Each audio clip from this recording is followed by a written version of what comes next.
everybody, welcome back to the Koala of the Mountain channel. It's me, Isaac, host, co-owner, and founder. And today, I'm bringing you the very first episode of Book Review with Isaac. Now, I do want to go over my criteria before we get into an actual book, because this is the first episode.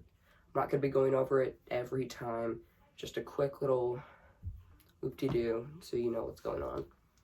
So, 7 different points that I'm going to be rolling it on. First point, originality. Has this been done like hundreds of times? Is it an overused trope? Is it just the same old story? Hopefully not. That's the first point. Second point, characters. Do they have character growth? Are they in depth? Do you feel connected to them? Yada, yada, yada. Are they good? Okay, good. Third, readability.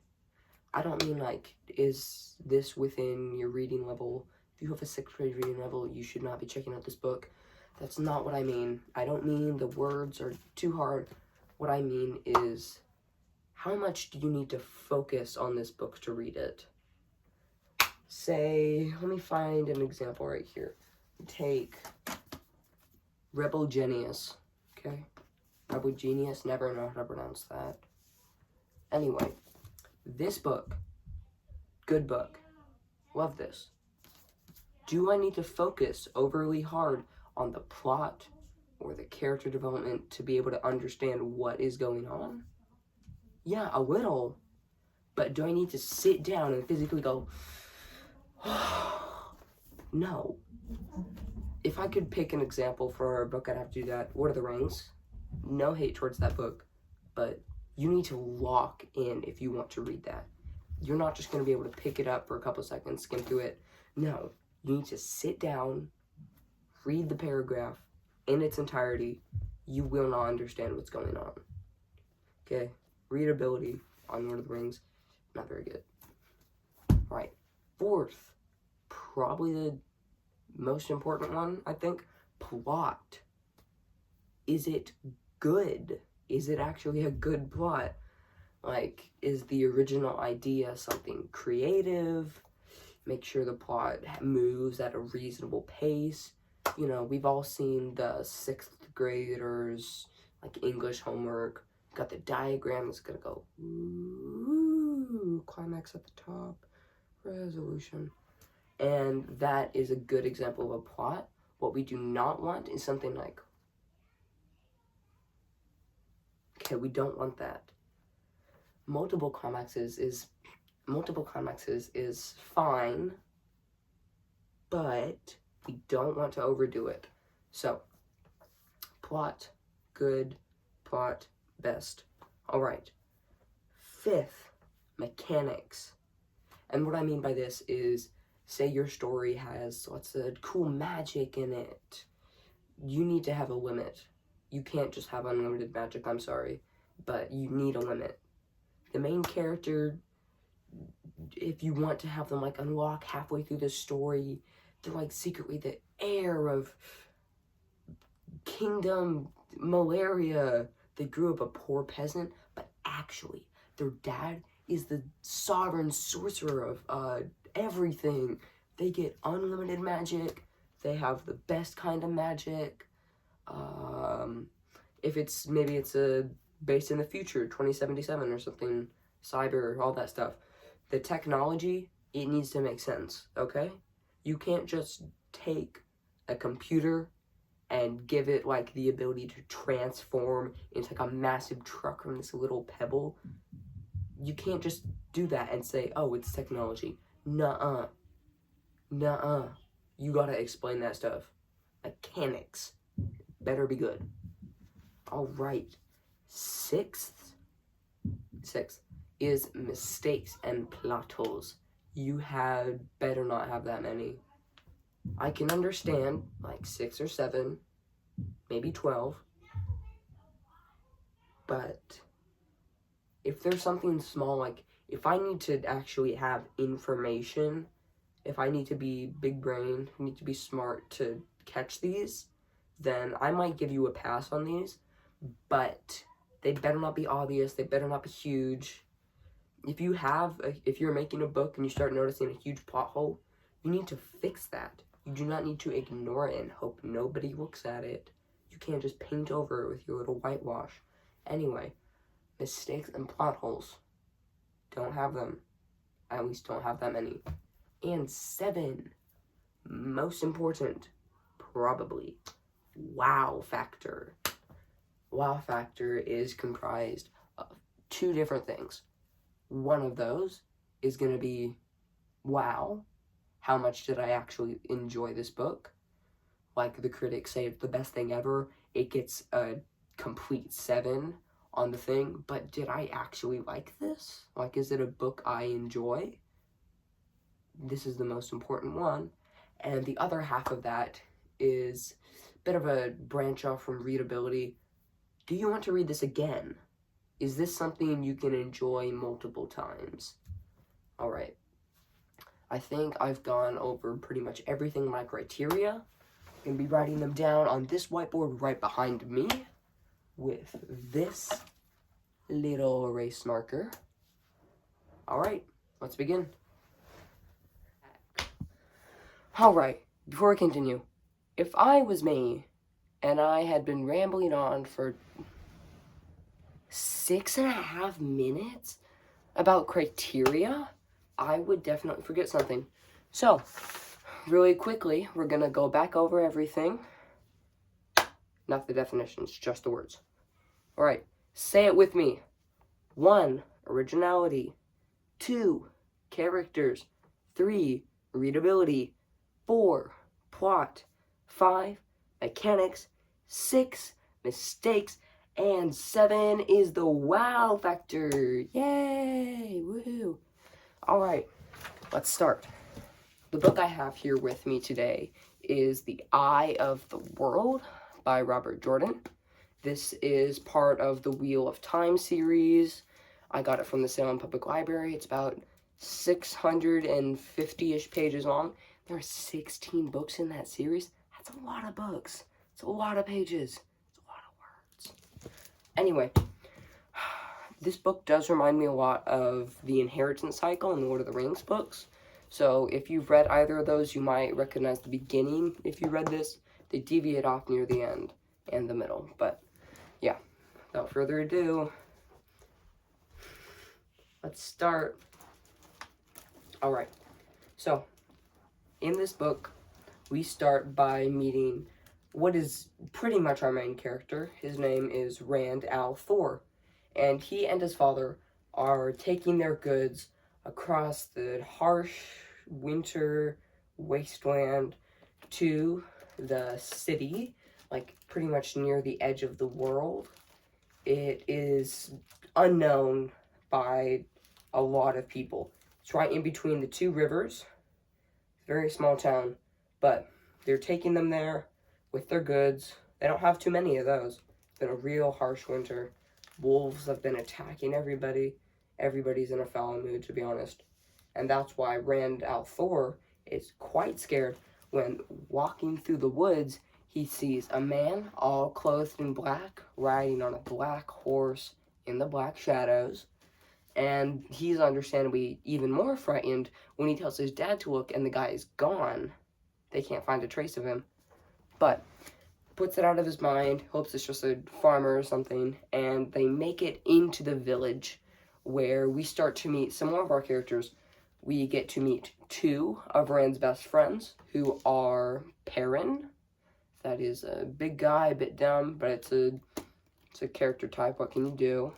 We get Matt, who is the prankster of the group. He's always getting into stuff. We see Egwene, who is Rand's love interest in this book. They don't get together, not in this book at least.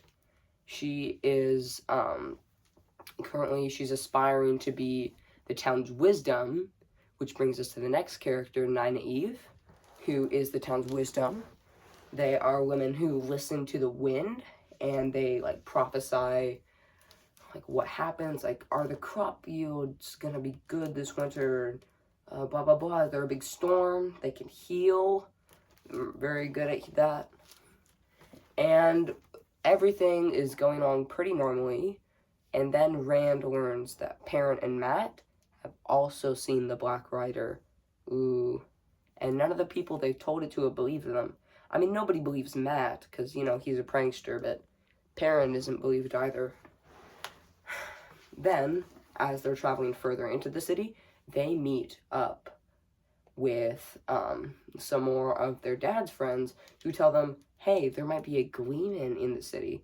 And this is very interesting, because Gleemen are like traveling entertainers. They juggle balls, they tell stories, sometimes they have fireworks, and this place has not seen a Gleeman in a long time, and some people can't even remember the last time a Gleeman was here, especially during this harsh of winter. And this Gleeman's name is Tom Merrilin. Remember that, Tom Merrilin. Anyway, they continue about their day until they see a strange bunch of people. One of them is Moran, who is an Aes Sedai, and then another one is Lan, the warder, who has a very cool chameleon cloak. Now, what are Aes Sedais and what are warders?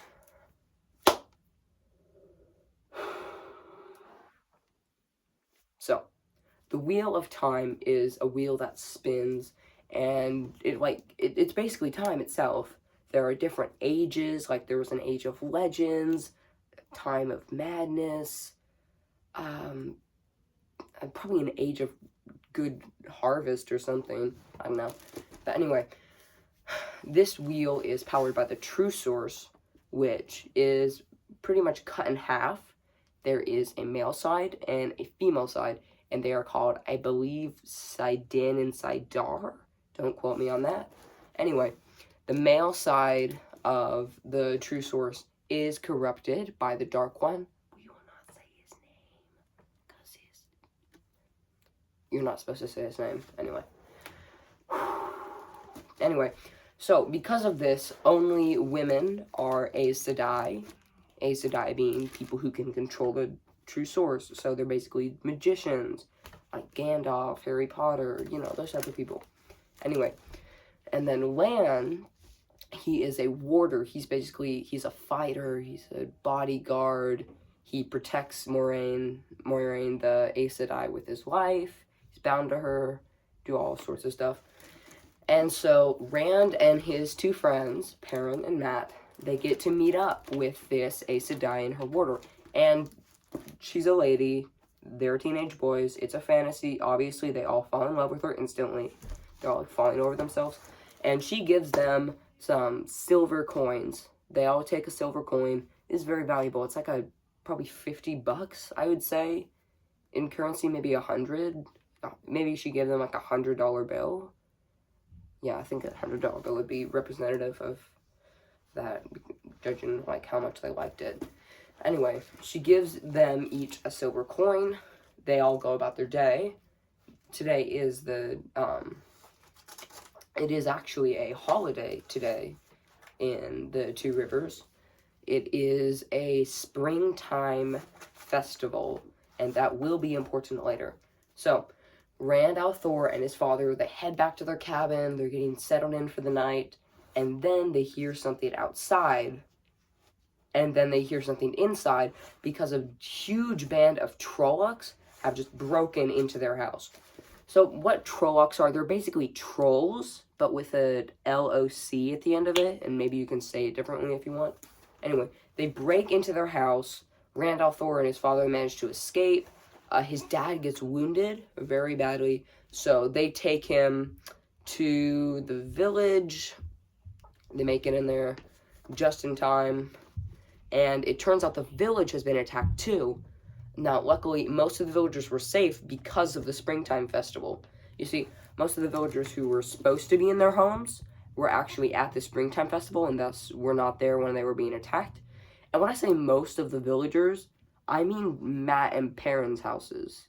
That's right. The 3 people who saw the Black Rider also got personally attacked by the huge band of Trollocs. Anyway, the Aes Sedai and the Warder are the ones who mostly fight off the Trollocs. There is some help from the townspeople. They didn't do much. Anyway, the Aes Sedai helps heal his dad, and that's pretty much when Rand learns it's an Aes Sedai. From this point backwards, Rand actually did not know that. But yeah, it's pretty cool. Now he knows. Anyway, Moiraine, the Aes Sedai, tells Rand, Perrin, and Mat, hey, you guys are being hunted by the Trollocs. The Dark One, he who shall not be named, has sent his forces after you. We don't quite know why yet, but she thinks that maybe one of them could be the Dragon Reborn, and that is not a good thing. So, the prophecy of the Dragon Reborn is that this dragon, he's going to defeat the Dark One, and he might save the world, or he might completely destroy it. It's like a 50-50. Anyway, most people do not like the dragon. They do not like him. So, anyway, the Aes Sedai, Lan, and then the 3 boys, they all get into their stable. They're all about to leave on their horses to go to this magical city. I can't remember what it's called. Tor Avendur, I think. Please do not quote me on that. I'm saying that so horribly wrong. But anyway, they're all about to head there when Perrin, who was asked to search the stables beforehand by Lan, might be Mat who was asked to search, don't remember. But one of them is asked to search the stables beforehand, and he does an awful job, because as they're leaving, out of the shadows comes Egwene, who is, remember, Rand's love interest, training to be a wisdom. Yeah, she's gonna be pretty important. She decides that she's gonna come along with them, and they can't really stop her, 'cause, like, she'd wake the whole town. And then, out of the rafters, comes Tom Maryland, the Gleeman. So, their party has just been increased by 2. The Aes Sedai handles it pretty well, but Lan is not happy about it. Anyway, they leave the town on their horses, going about their way. They have a close encounter with some winged beasts from the Dark One, basically like trolls with wings, like big bats or something. Anyway, they make it to the next city, and as they stay there, they encounter the Wisdom who was training Egwene, right? Nynaeve. She has followed them all the way to this city.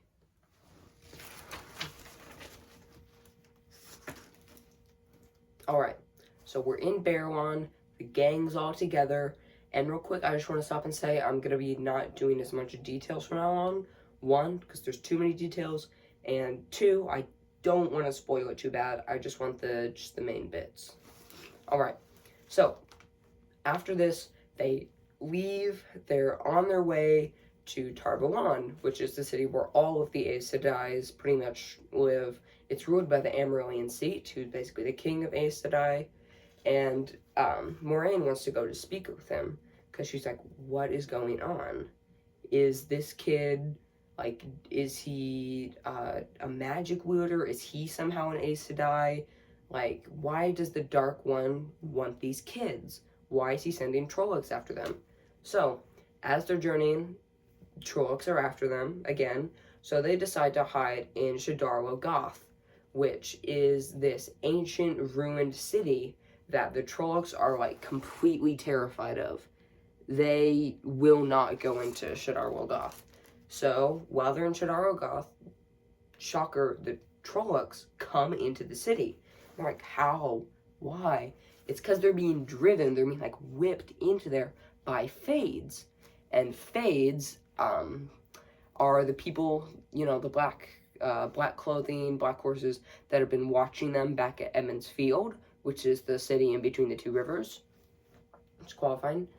And the Fades, they're also terrified of Shadar Logoth. So they're like, what's happening? Is the Dark One actually here? Like, whipping them into the city? But, the Dark One is supposed to be, like, trapped away. How is this happening? Anyway, they don't have time to think about it because they need to get out of there. So as they're fleeing, they all get split up into 3 different groups. So Nynaeve, Moiraine, and Lan, Wisdom, Aes Sedai, and Warder all go into one group. Then the Gleeman and the 2 boys, who are Rand and Mat, they go into a different group. And then Perrin and Egwene, they go into a different group. So, I'm not going to go completely into the stories. I'll give you a quick recap. Nynaeve, we learn that she has also the potential to be an Aes Sedai. And we also learn that the silver coins that were given to them can be tracked by Moiraine, because she used them to create a bond between them. Now, with Egwene and Perrin, their story is a bit more complex. They meet this man called Elias, and he can talk to wolves. He says that Perrin can talk to wolves too, but, Perrin doesn't believe him, because, he's never talked to a wolf before. He doesn't know he could do it. So, they continue on their way. They meet people called the Tinkerers, whose whole philosophy is, don't attack, violence is never the answer, blah, blah, blah, very much a peacekeeper, very much peaceful society. And then, after that, they get captured by the White Cloaks, who are this group called the Children of the Light. They seek to fight against the Dark One, but they're just, really corrupt in how they do it. So they capture them. They're just held up. And then the Aes Sedai and Lan, who have been tracking them via the silver coins, catch up with them and free them. And then they all start heading towards Mat, Rand, and the Gleeman. So those 3, they've all been traveling for a bit. It's harder to track them because the silver coins that was given to them, they used it to buy passage on a boat to get to the meeting spot right before Tar Valon. And the Aes Sedai can still track them, but she's nowhere near as accurate. So she decides to just head to the meeting place and hope they can meet up there. So, on their way there, the Gleeman teaches them, Gleeman tricks. They keep going. And in one of the cities along the way, Tom Merrilin, the Gleeman, he actually gets, they think he's dead, because one of the Fades is inside the city. He attacks them, and Mat and Rand, they run out of the city. Tom Merrilin stays behind to defend them. We all think he's dead, and we actually don't learn about that until the 2nd book, so I'm not going to spoil that. Anyway, they flee out of the city, and it's at this point where they start getting these dreams. Mat and Rand, they both get these dreams, and the Dark One is in their dreams. He's speaking to them through their minds while they're sleeping. And he should not be able to do that. He's supposed to be chained up. He's supposed to be locked up forever. But he's somehow still, speaking right into their brains. So, it's at this point we meet up at the rendezvous. The Aes Sedai, everyone, we're all here. And we learned that Nynaeve, we already learned that she has the potential to be an Aes Sedai. But we learned something that the people in the book don't, is that all the symptoms Nynaeve showed of being an Aes Sedai have also been shown by Rand. So it's possible he could be a male Aes Sedai, which is not good for him, because he's going to get corrupted by the One Power, probably. So, they head on towards Tar Valon, but on the way there, they tell the Aes Sedai about their dreams that they've been having. So she's like, we do not have time to go to Tar Valon. We've got to go to the Eye of the World now, because the Dark One is breaking out of his prison. And she is going to try and stop him. She's going to try and reinforce the prison. So they head there instead. And it's there we meet the Green Man, who is a special little guy. We also have an encounter with Logiel, who is an Ojil. They live in little steadings, which I'm not going to spoil because I'm trying to cut out as much details as possible so I can spoil less. You can read more. Anyway, this is the climax of the story. They meet up. They fight some of the Forgotten. Green Man is killed. It's real sad. Then the Dark One is freed, but Rand, using his main character energy, taps into his hidden power. Super powerful. He drains all the energy. He kills the Dark One, and the world is safe again. But not really, because there's 60 more books in the series.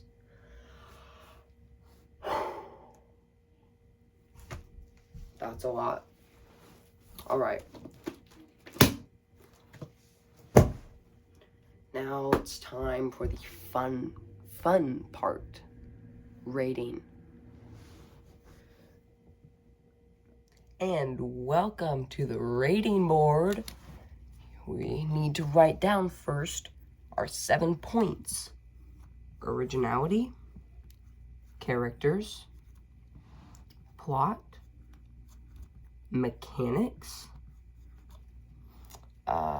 Let's see here. Oh, yes. Plot holes. That's 5. Oh, yes. Readability, and finally, wow factor. Okay. Originality.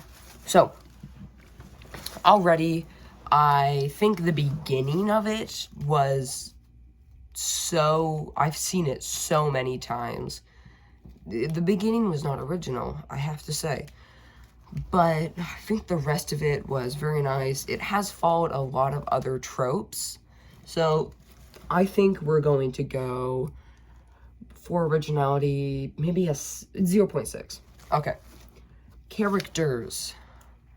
I think I really did see some development in these characters. I think they're pretty fleshed out.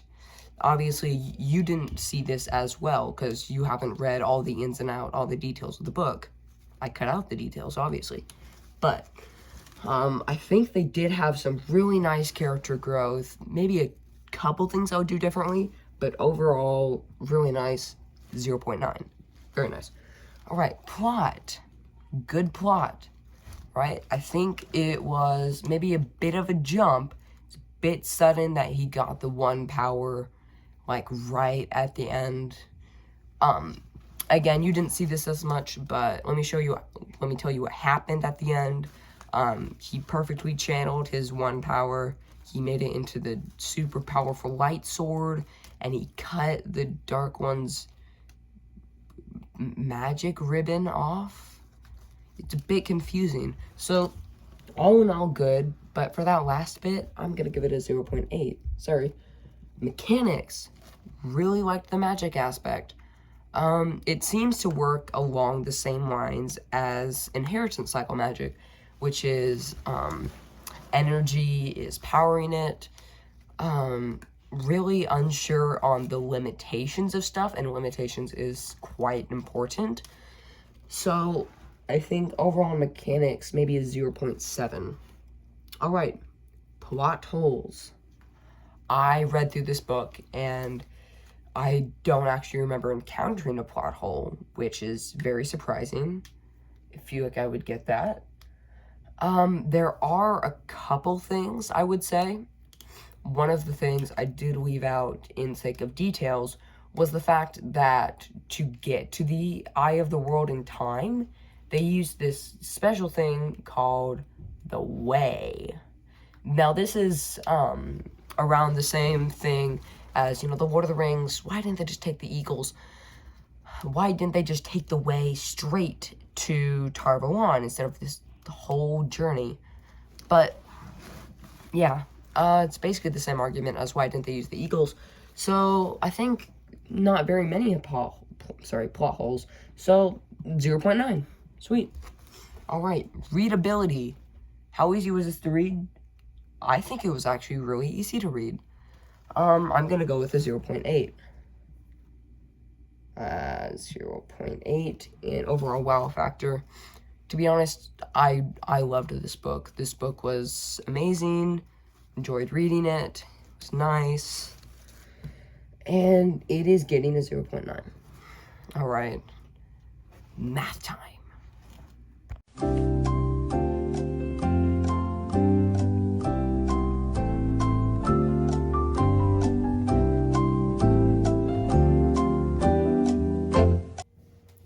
And we're back.